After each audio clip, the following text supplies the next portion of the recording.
Maybe he was mad. Maybe he had a sixth sense. Or was he really haunted? He told me the first part of the story, and I saw the last part with my own eyes. At school, my friend Haldane and I hated a boy called Visger. When we did something wrong, he always told the teacher. One day we stole some cherries from a tree. "Do you know who did it, Visger?" The teacher asked. "It was Haldane and Winston," he replied. Later, Haldane asked him how he knew it was us. "I didn't know," he said. "I just felt certain, and I was right." Haldane and I grew up. Visger became a vegetarian and never drank alcohol.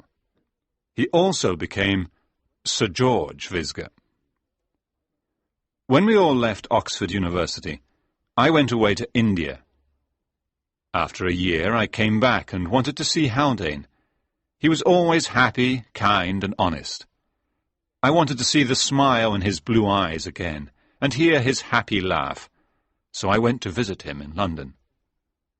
But this time, he did not laugh. He was miserable. His face was pale, and he looked weak and ill. He was packing his things, and there were lots of big boxes full of furniture and books around the house. "I'm moving," he said. "I don't like this house. There's something strange about it. I'm going tomorrow." "Let's go out and have some dinner," I said. "I'm too busy."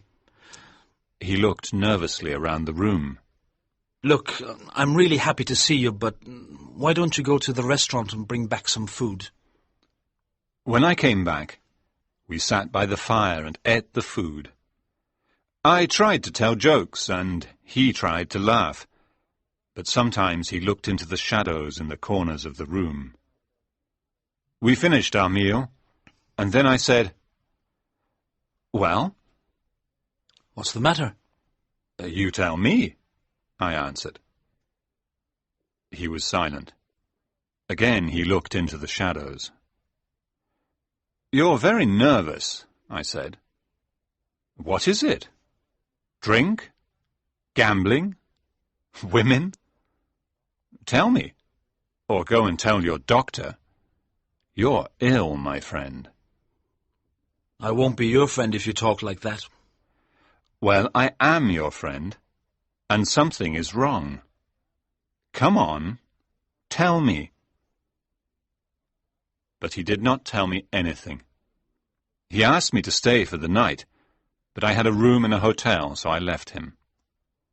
When I returned the next morning, he was gone, and some men were putting his boxes into a van. Haldane did not leave his new address. I saw him again more than a year later. He came to see me early one morning before breakfast. He looked really bad, worse than before. His face was thin and white, like a ghost, and his hands were shaking. I invited him to have breakfast with me, but I did not ask him any questions because I knew he wanted to tell me something. I made coffee, talked, and waited. "I'm going to kill myself," he began. "Don't worry. I won't do it here or now. I'll do it when it's necessary. When I can't continue to live anymore, and I want somebody to know why. Can I tell you?" "Yes, of course," I said, astonished. "You must promise not to tell anybody while I'm alive," he said. "I promise." He looked at the fire silently. "It's difficult to begin," he said. "You remember George Visger, don't you?" "Yes.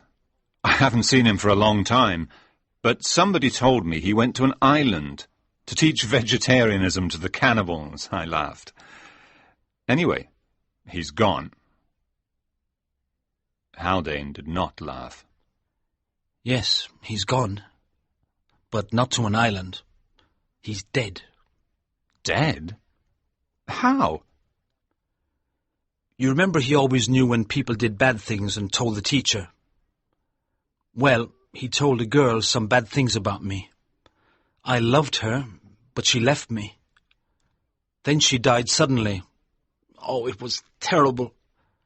When I went to the funeral, he was there. I came back home and sat thinking about it, and then he arrived. I hope you told him to go away, I said angrily. No, I listened to him. He came to say it was better that she was dead and we hadn't got married. I asked why, and he said because there was madness in my family. And is there? I don't know. But he said he knew and had told my girlfriend. I said I never knew anything about madness in the family. And he said, "So, you see, it's better you didn't get married, isn't it?" And then I put my hands around his neck. I don't know if I meant to kill him, but that's what happened. I was shocked. I said nothing. What can you say when your friend tells you he is a murderer? Haldane continued. I saw that he was dead, but I was very calm. I sat down and thought, there's no blood, no weapon. Everybody knows Visger is going to an island, and he told me he said goodbye to them. So there's no problem.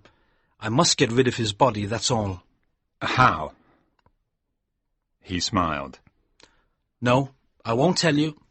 You promised not to tell anybody, but maybe you'll talk in your sleep or when you have a fever one day. I'll be safe if you don't know where the body is. Do you see? I was sorry for my friend, but I could not believe he was a murderer. I said, "Yes, I see. Look, let's go away together. Let's travel and see the world and forget about Visger." He looked very happy. You understand and you don't hate me. Why didn't I tell you before? It's too late now. Too late? No, it isn't. Come on, we'll pack our suitcases tonight. We'll go where nobody can find us. He said, When I tell you what has happened to me, you'll change your mind. "But I know what has happened to you," No. he said slowly. I've told you what happened to him, not what happened to me. That's very different. Did I tell you what his last words were? Just before I put my hands around his neck, he said, "Careful, Haldane. You'll never get rid of my body." Well, I got rid of his body, and I forgot about his last words. But a year later, I was sitting here, and I suddenly remembered them. "I got rid of your body very easily, Visger," I said. And then I looked at the carpet in front of the fire and... Ah! Haldane screamed very loudly. I can't tell you. No, I can't. At that moment we heard thunder outside. I went to the window and saw some dark storm clouds in the sky. Where was I? Haldane said. Oh, yes. I looked at the carpet, and there he was, Visger. I can't explain it. The door was closed, the windows were closed. He wasn't there before, and he was there now. That's all. A hallucination, I said. That's exactly what I thought, he answered. But I touched it. It was real. It was heavy and hard, like stone. The arms were rigid like the arms of a statue. It was a hallucination, I repeated. Well, I thought somebody had put him here to frighten me. So I went to the place where I had hidden him, and he was there, just as he was a year before. My dear Haldane, I said, this is very funny. You might think it's funny, but when I wake up in the night and think of it, it isn't funny at all. I don't want to die in the dark, Winston.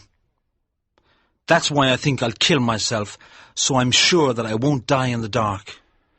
Is that all? No, he came back again. I was asleep on the train one day, and when I woke up, he was on the seat opposite me. He looked the same as before, hard and rigid like a statue. I threw him out of the window in the tunnel. If I see him again, I'll kill myself. You think I'm mad, but I'm not. You can't help me. Nobody can help me. He knew, you see. He said, "You'll never get rid of my body." And I can't. He always knew things. Winston, I promise you I'm not mad. I don't think you're mad. I think your mind is disturbed. But we'll stay together. If you can talk to me, you won't imagine things. So we went travelling together, and I was full of hope. Haldane was always a rational man, and I could not believe he was mad. I wanted to help him get better. After a month or two, the madness passed, and we joked and laughed again. I was extremely happy that my old friend was normal. He's forgotten about Visger, I thought, and now he's fine. We arrived in Bruges, where there was a big exhibition, and all the hotels were full. We could only find one room with a single bed in a hotel called the Grande Vigne, so I had to sleep in the armchair. We had dinner and went to a pub, and it was late when we returned to our room. We talked for a while, and then Haldane got into bed. I tried to sleep in the armchair, but it was not very comfortable. I was nearly asleep when Haldane began to talk about his will. "I've left everything to you, Winston," he said. "I know I can trust you to take care of everything." Thank you, I said sleepily. Let's talk about it in the morning. But he continued, telling me what a good friend I was. I told him to go to sleep, but he said he was thirsty. Oh, all right, I said. Light the candle and go and get some water. And then, please let me sleep. No, you light it. I don't want to get out of bed in the dark. I might step on something or walk into something that wasn't there when I got into bed. I lit the candle, and he sat up in bed and looked at me. His face was very pale, his hair untidy, and his eyes were shining. "That's better," he said. "Oh, look here. There are 2 big letters on the sheet in red cotton. G.V. George Visger." No, it's the symbol of the Hotel Grande Vigne, I said. Hurry up and get the water. "Please come with me, Winston." I'll go down by myself. And I went to the door with the candle in my hand. He jumped off the bed in a second. "No, I don't want to stay alone in the dark," he said, like a frightened child. I tried to make a joke of it, but I was very disappointed. It was clear to me that all my time spent trying to help him had been wasted, and that he was not better after all. We went down as quietly as we could, and got some water from the dining room. Haldane took the candle from me, and went very slowly back towards our room. He looked round very carefully. I knew what he was looking for, and I became angry and nervous. When we entered the room, I almost expected to see something on the carpet, but of course there was nothing. I put out the candle, pulled the blankets around me, and tried to get comfortable in my chair so I could sleep again. "You've got all the blankets," Haldane said. No, I haven't. Only the ones I had before. "Well, I can't find mine. I'm so cold. Light the candle. Quick, light it. There's something horrible." But I could not find the matches. "Light the candle, light the candle." He shouted. "If you don't, he'll come to me. He'll come in the dark. I can't die in the dark. Please, Winston, light the candle." I am lighting it, I said angrily. But in the dark I was trying to find the matches with my hands. On the shelf, the table. I could not remember where I had put them. "You're not going to die. It's all right. I'll get the matches in a second," It's cold, it's cold, it's cold. he said, like that, 3 times. And then he screamed loudly, like a child or like a rabbit attacked by dogs. "What is it?" I cried. There was silence. Then, very slowly, It's Vizger. he said, and his voice seemed strange and distant. "Of course it isn't." My hand found the matches as I spoke. He's here, He screamed. here next to me in the bed. I lit the candle. I ran to the bed. He was lying on the edge of the bed. Next to him was a dead man, white and cold. Haldane had died in the dark. There was a simple explanation. Haldane and I were in the wrong room, the dead man's room. His name was Félix Leblanc, and he had died from a heart attack earlier that day. I found out more information in England. The police found the body of a man with a bottle of poison in his hand in a railway tunnel. His name was Simmons, and he had drunk poison in Haldane's carriage because he was depressed. Haldane had thrown his body out of the window.